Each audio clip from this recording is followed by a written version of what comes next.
Hello everyone, कैसे हैं आप सब। यूपीएससी गाइड में आपका स्वागत है। आज की डेट है 5 अगस्त और हम देखेंगे द हिंदू न्यूज़पेपर में प्रीलिम से रिलेटेड क्या क्या न्यूज़ कवर थी। तो सबसे पहले ये न्यूज़ कवर थी जहां केरला गवर्नमेंट अभी सोच रही है कि जो भी इंक्रोचमेंट हुई है वेस्टर्न घाट्स वाली एरिया में, यानी जो इलीगल तरीके से जो भी रिजॉर्ट या होम्स वगैरह घर वगैरह बने हैं उसे हटाने की बात की जा रही है, क्योंकि वो कहीं ना कहीं इम्पैक्ट कर रही है वेस्टर्न घाट वाली इकोलॉजिकल एरिया को। तो अब हम देख लेते हैं वेस्टर्न घाट के बारे में। तो इसको सह्याद्री भी कही जाती है और ये माउंटेन रेंज है वैसे वेस्टर्न घाट, जो 1600 किलोमीटर जितनी लंबी है, जो वेस्टर्न कोस्ट से, जो इंडियन पेनिनसुला की वेस्टर्न कोस्ट कोस्ट है वहाँ से ये स्टार्ट होती है। अब ये ट्रांसवर्स है, यानी सिंगल लाइन में नहीं है, ये कहीं पे ऐसे गैप गैप वाली, आप कह सकते हैं कि गैप यहाँ पे फॉर्म्ड हैं इस माउंटेन रेंज में। ठीक है। अब ये कौन कौन सी स्टेट में ये फैली हुई है, तो गुजरात, महाराष्ट्र, गोवा, कर्नाटका, केरला और तमिलनाडु, तो ये सारी स्टेट्स में ये फैली हुई है। अब ये क्यों इम्पोर्टेंट है, क्योंकि ये बायोलॉजिकल हॉटस्पॉट है, ठीक है, इंडिया में। और इसे वर्ल्ड हेरिटेज साइट भी 2012 में यूनेस्को के द्वारा इसे डिक्लेयर की गई थी। यहाँ कुछ इंपॉर्टेंट एनिमल्स भी इस रेंज में मिलते हैं, वैसे बहुत सारे मिलते हैं, कुछ यहाँ पे मेंशन किया है मैंने जो इंपॉर्टेंट मुझे लगी, जैसे कि लायन टेल मकाऊ, जिसके बारे में यूपीएससी ने पूछा हुआ था। ठीक है। नीलगिरी थार, लेपर्ड, नीलगिरी लंगूर, ढोल या गौर, ये सब फेमस फौना है जो इस पर्टिकुलर वेस्टर्न घाट में जनरली देखे जाते हैं। अब वेस्टर्न घाट इंडिया होम है इंडिया की दो बायोस्फीयर रिजर्व की। ठीक है। तो दो बायोस्फीयर रिजर्व वेस्टर्न घाट में, एक तो नीलगिरी है, ठीक है, और दूसरी वेस्ट कौन सी बायोस्फीयर रिजर्व है वेस्टर्न घाट में, आप मुझे कमेंट बॉक्स में ज़रूर बताएं। ठीक है। ये मैंने आपके लिए छोड़ा है एक और, आपको सर्च करनी है और कमेंट बॉक्स में इसे बतानी है। 13 नेशनल पार्क्स भी हैं वेस्टर्न घाट में, तो आप देख सकते हैं कितनी इंपॉर्टेंट है। कुछ कुछ वेस्टर्न घाट्स यहाँ पे हैं इंपॉर्टेंट, मेंशन कर दिया मैंने, जैसे Nilgiri national park, Nagarhole national park, Bandipur national park, Mudumalai national park और साइलेंट वैली नेशनल पार्क। और भी हैं, आप ज़रूर एक बार गूगल करें अपनी नॉलेज को एक्सपेंड करने के लिए। ठीक है। ये बेसिक है और इम्पॉर्टेंट भी है, अगर इनमें से कुछ यूपीएससी पूछती तो आप वहाँ पे क्लियर कर पाएंगे। वैसे जनरली चांसेस तो ये रहेगी कि पूछे यूपीएससी आपसे कि वेस्टर्न घाट में आ, नीचे दिए गए ऑप्शन में से कौन कौन सी नेशनल पार्क वेस्टर्न घाट की पार्ट है। ठीक है। तो वहाँ पे आपसे क्वेश्चन पूछी जा सकती है। तो साइलेंट वैली तो वैसे भी फेमस है, नीलगिरी भी फेमस है और ये मधुमलई नेशनल पार्क फेमस है। ठीक है। वैसे 13 है, जिनमें से इतने में से वो ऑप्शन में तो आप देख ही सकते हैं एक दो। ठीक है। दूसरी गोदावरी रिवर से रिलेटेड है। ठीक है। मैनेजमेंट की मीटिंग होने वाली है, तो वो हमारे लिए इम्पोर्टेंट नहीं, हमारे लिए गोदावरी रिवर इम्पोर्टेंट है। तो गोदावरी रिवर के बारे में समझते हैं। It is India second longest river after Ganga. याद रखनी है, इंडिया की सेकेंड लॉन्गेस्ट रिवर है गंगा रिवर के बाद, और third largest river basin in India. और रिवर बेसिन की अगर बात की जाए तो ये थर्ड लार्जेस्ट है। ये कवर करती है 10% ऑफ टोटल ज्योग्राफिकल एरिया, जो इंडिया की 10% टोटल ज्योग्राफिकल एरिया है वो ये कवर करती है। अब ये कहाँ से ऑरिजिनेट होती है, तो सोर्स क्या है इस रिवर की, तो त्र्यंबकेश्वर, नासिक, महाराष्ट्र, याद रखनी है इसकी सोर्स। ठीक है, कहाँ से ये ऑरिजिनेट हो रही है। अब कौन कौन सी स्टेट में ये बहती है, तो महाराष्ट्र, तेलंगाना, आंध्र प्रदेश, छत्तीसगढ़, उड़ीसा। ठीक है। तो दोबारा मैं रिपीट कर दे रहा हूँ, महाराष्ट्र, तेलंगाना, आंध्र प्रदेश, छत्तीसगढ़ और उड़ीसा। जिसमें सबसे ज़्यादा जो लेंथ कवर हो रही है कोई स्टेट से, तो वो है महाराष्ट्र, और सबसे कम उड़ीसा से। आप याद रख सकते हैं, यूपीएससी स्टेटमेंट में पूछ सकती है कि सबसे ज़्यादा इसकी फ्लोइंग जो एरिया है वो कवर करती है महाराष्ट्र, और सबसे लोएस्ट उड़ीसा। ठीक है। इसे दक्षिण गंगा भी कही जाती है, याद रखनी है। और ये ओरिजिनेट होती है कहाँ, वेस्टर्न घाट से ही। तो वेस्टर्न घाट ऑलरेडी न्यूज़ में है और ओरिजिनेट भी ये वेस्टर्न घाट से होती है। अब कुछ इसकी ट्रिब्यूटरीज को देख लेते हैं। लेफ्ट बैंक ट्रिब्यूटरीज कौन कौन है, तो पूर्णा, प्राणहिता, इंद्रावती और साबरी, याद रखनी है। और लेफ्ट बैंक ट्रिब्यूटरीज कौन कौन है, परवरा, मंजरा और मनेर। तो याद रखनी है आपको लेफ्ट राइट दोनों ट्रिब्यूटरीज, क्योंकि ट्रिब्यूटरीज पे भी यूपीएससी ने बहुत बार क्वेश्चन पूछा हुआ है डिफरेंट डिफरेंट रिवर्स की, तो आपको ये ध्यान में रखना है। अब प्राणहिता जो रिवर है, यानी जो इसकी लेफ्ट बैंक ट्रिब्यूटरी है, गोदावरी की, और सबसे लार्जेस्ट ट्रिब्यूटरी है गोदावरी रिवर की, याद रखनी है। लार्जेस्ट ट्रिब्यूटरी कौन है, तो प्राणहिता, और प्राणहिता यहाँ देख सकते हैं ये है लेफ्ट ट्रिब्यूटरी। तो ये मैप में हम समझ सकते हैं। तो ये देख सकते हैं गोदावरी रिवर है, ठीक है। कुछ और रिवर्स है, जैसे माही इधर है, इधर नर्मदा है, इधर तापी है, राइट, इधर कृष्णा रिवर है, इधर पेनियार रिवर है, पल्लार, इधर कावेरी है, और यहाँ केरला की एक इम्पॉर्टेंट रिवर है पेरियार, राइट। तो ये सारे कुछ इंपॉर्टेंट रिवर्स हैं। इधर महानदी देख सकते हैं आप। ये एक न्यूज़ कवर थी मनरेगा से रिलेटेड, कि स्टेट अनएम्प्लॉयमेंट को टारगेट काउंटर नहीं कर पा रहे हैं, उसे के लिए ये न्यूज़ कवर थी, ठीक है। तो अब हम मनरेगा के बारे में देख लेते हैं। Mahatma Gandhi national rural employment guarantee act 2005, या शॉर्ट फॉर्म में मनरेगा। पहले इसे national rural employment guarantee act या नन एनरेगा कही जाती थी, ठीक है। फिर बाद में 2005 में इसे चेंज करके मनरेगा का नाम दिया गया, ठीक है। अब याद रखनी कि 2005 में ये एक्ट के द्वारा लाई गई थी। अब ये काम क्या करती है, ये पर्टिकुलर मनरेगा गारंटी करती है राइट टू वर्क, ठीक है। राइट टू वर्क को गारंटी करती है। और क्या इसकी एम है कि ये लाइवलीहुड सिक्योरिटी को प्रोवाइड करती है, कहाँ, तो रूरल एरिया में।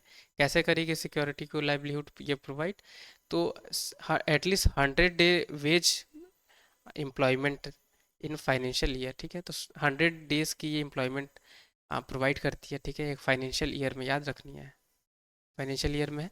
और at least one member of every household whose adult member volunteer to do unskill manual work, याद रखनी है, अनस्किल मैनुअल वर्क को ये टारगेट करती है, ठीक है। और एक एटलीस्ट वन मेंबर है, ठीक है, एक हाउस मेंबर होने चाहिए एक हाउस होल्ड से, ठीक है, जो अडल्ट होने चाहिए, और जो काम करने का वॉलंटियर होने चाहिए, कि हाँ, जो जिम्मेदारी रहेगी काम करने की वही उस हाउस होल्ड की उठाएंगे। ये एक इम्पॉर्टेंट पॉइंट है कि womens are guarantee 1/3 of the job made available under मनरेगा, ठीक है, मनरेगा सॉरी। तो मनरेगा के अंदर जितनी भी जॉब प्रोवाइड होगी, राइट, उसमें 1/3 रिजर्व रहेगी वुमेन्स के लिए, आपको ये याद रखनी है। Employment is to be provided within 5 kilometre of an applicant residence, तो याद रखना है कि 5 किलोमीटर की ही रेडियस एरिया ये कवर कर रही है, ठीक है। अगर कोई भी एप्लीकेंट है, उनके घर से 5 किलोमीटर की रेडियस में उन्हें वर्क दिया जाता है। ये कुछ इंपॉर्टेंट है, यूपीएससी आपसे पूछ सकती है। ये एक आर्टिकल आई हुई थी महंगाई से लेके, तो यहाँ कुछ एक इंडेक्स के बारे में कवर है, तो वो मैं आपको बता दे रहा हूँ, ठीक है, क्योंकि वही इंपॉर्टेंट थी। बाकी तो फैक्ट्स हैं, तो फैक्ट्स तो यूपीएससी में वैसे ही आती नहीं है, राइट, इसलिए वो तो मेंस के लिए ही इंपॉर्टेंट आपके लिए हो सकती है। तो जब मेंस की आप प्रिपरेशन करेंगे तब मैं सेपरेट आपके लिए मेंस की वीडियोस अपलोड करूँगा, वहाँ ये सारी डिस्कस कर दूंगा आपके साथ। तो अब ये क्या है, इंडेक्स ऑफ 8 कोर इंडस्ट्री। अब ये रिलीज कौन करता है, तो ministry of commerce and industries करती है इसे। अब 8 कोर इंडस्ट्री कौन है, ये आपसे यूपीएससी पूछ सकती है, प्रीलिम्स में भी, ठीक है, इंटरव्यू में भी आपसे पूछ सकती है, तो ये इंपॉर्टेंट है, थोड़ा हम समझ लेते हैं कौन है 8 कोर इंडस्ट्री। तो cement, coal, crude oil, electricity, fertilisers, natural gas, refinery products and steel, ठीक है। तो ये 8 कोर है, आप इसे ज़रूर याद रखें, क्योंकि यूपीएससी प्रीलिम्स में पूछ सकती है कि नीचे दिए गए ऑप्शन में से कौन कौन 8 कोर इंडस्ट्री के पार्ट है, ठीक है। तो वहाँ ऐसे पूछ सकती है आपसे, या ये इंडेक्स के बारे में पूछ ले कि 8 कोर इंडस्ट्री इंडेक्स कौन निकालती है, राइट। तो ministry of commerce and industry निकालती है इसे। एक ये न्यूज़ कवर है द हिंदू में, ये वैसे आर्टिकल है। अभी गाज़ा वाली एरिया में कॉन्फ्लिक्ट तो चल रही है, पर वहाँ अभी देखी गई है पोलियो की केसेस, ठीक है, पोलियो के भी केसेस बहुत ज़्यादा देखी गई हैं। तो अब हम पोलियो को समझ लेते हैं। पोलियो क्या है, तो इन्फेक्शियस डिजीज़ है। कैसे होती है, पोलियो वायरस से। तो याद रखनी है, पोलियो वायरस से होती है। अब कॉमन सिम्टम्स क्या है पोलियो की, तो परमानेंट पैरालिसिस हो जाती है, ठीक है। तो हाथ या पैर पैरालाइज हो जाती है कम्प्लीटली, जिसके वजह से इंडिविजुअल को बहुत परेशानी होती है, राइट। तो ये इसके कॉमन सिम्टम्स हैं। अब पोलियो नेचुरली सिर्फ ह्यूमन में ही पाई जाती है, एनिमल्स में नहीं पाई जाती है, आपको याद रखना है। ये हाईली इन्फेक्शियस है, और स्प्रेड स्प्रेड कैसे होती है, तो पर्सन टू पर्सन होती है थ्रू ओरल ट्रांसमिशन। तो ओरल ट्रांसमिशन से ये होती है, जैसे पुअर हाइजीन हो, ठीक है, या फूड या वाटर कंटेमिनेटेड अगर कोई पर्सन कंज्यूम कर रहे हो, ठीक है। तो जैसे पुअर हाइजीन हो, माउथ वगैरह किसी के माउथ में अगर कोई फ्लाई बैठती है और वो किसी और दूसरे इंडिविजुअल के माउथ पे बैठती है तो वो पुअर अनहाइजीन की वजह से भी पोलियो ट्रांसमिट हो जाती है, तो वो यहाँ कही जा रही है ओरल ट्रांसमिशन। अब कोई स्पेसिफिक ट्रीटमेंट नहीं है पोलियो की, याद रखनी है आपको। पर पोलियो को प्रिवेंट की जा सकती है कैसे, polio virus, sorry, polio vaccine से। तो बच्चों लोग को दी, छोटे छोटे जो बच्चे हैं उन्हें पोलियो वैक्सीन दी जाती है, राइट। ये एक न्यूज़ कवर है इंटरनेशनल में कि जॉर्डन अभी सोच रही है ईरान और जो वेस्ट एशिया की टेंशन है उसे कम करने की।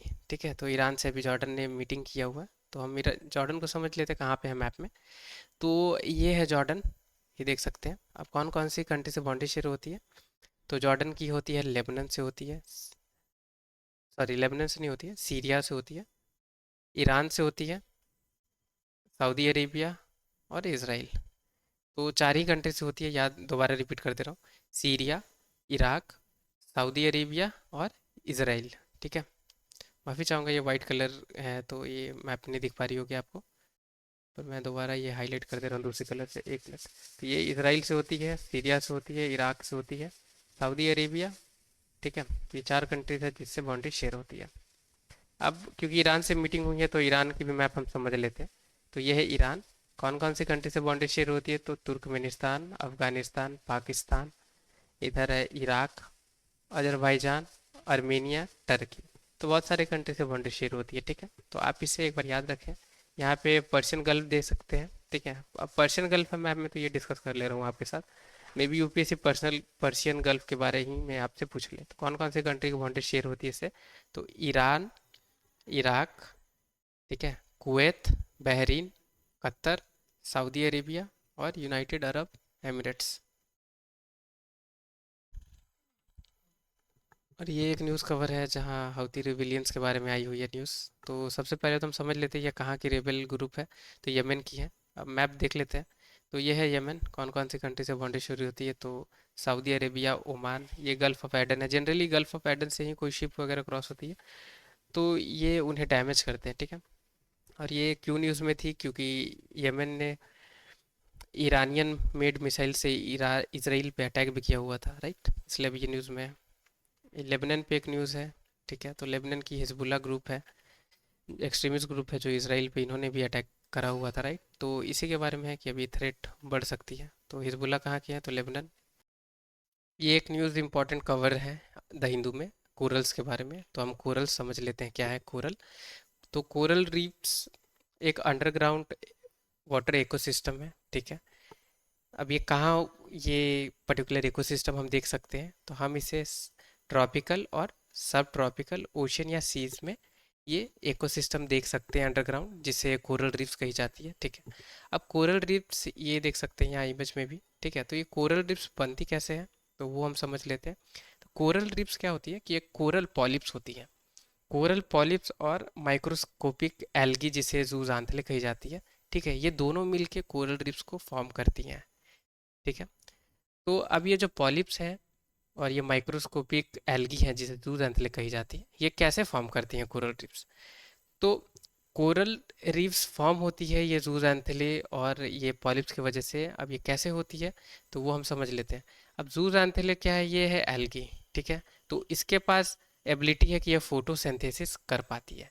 अब ये फोटोसिंथेसिस कर पाती है तो जिसकी वजह से जो फूड रहती है, जो फोटोसिंथेसिस के द्वारा एल्गी के द्वारा जो क्रिएट होती है, जो डेवलप होती है, उसे कंज्यूम करती है ये कोरल पॉलिप्स। ठीक है, और जब कोरल पॉलिप्स कंप्लीटली इस पर डिपेंडेंट रहती है, राइट, फूड्स के लिए, तो बदले में कोरल पॉलिप्स क्या करती है, ये जो एल्गी है इसे प्रोटेक्शन प्रोवाइड करती है। अब कैसे प्रोटेक्शन प्रोवाइड करेगी, तो कोरल पॉलिप्स जो है ये कैल्शियम कार्बोनेट की कॉलोनीज को क्रिएट करती है जिस पे जूज एंथली रह सके और बदले में इन्हें फूड प्रोवाइड कर सके। ठीक है, तो ये दोनों जो ऐसी रीफ्स, कोरल रीफ्स को डेवलप करते हैं, राइट, तो इसी को कही गई है सिम्बायोटिक रिलेशनशिप।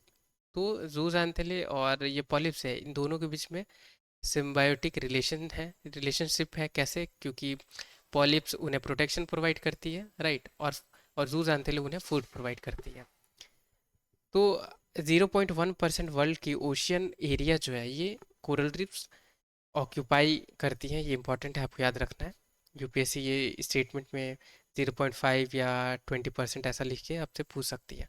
अब कोरल रीफ्स आप कहाँ कहाँ देख सकते हैं, तो गल्फ ऑफ कच्छ में देख सकते हैं, गल्फ ऑफ मन्नार में देख सकते हैं, पाल्क बे में देख सकते हैं, अडम्बार निकोबार में देख सकते हैं, लक्षद्वीप आइलैंड और गल्फ ऑफ कच्छ में भी देख सकते हैं।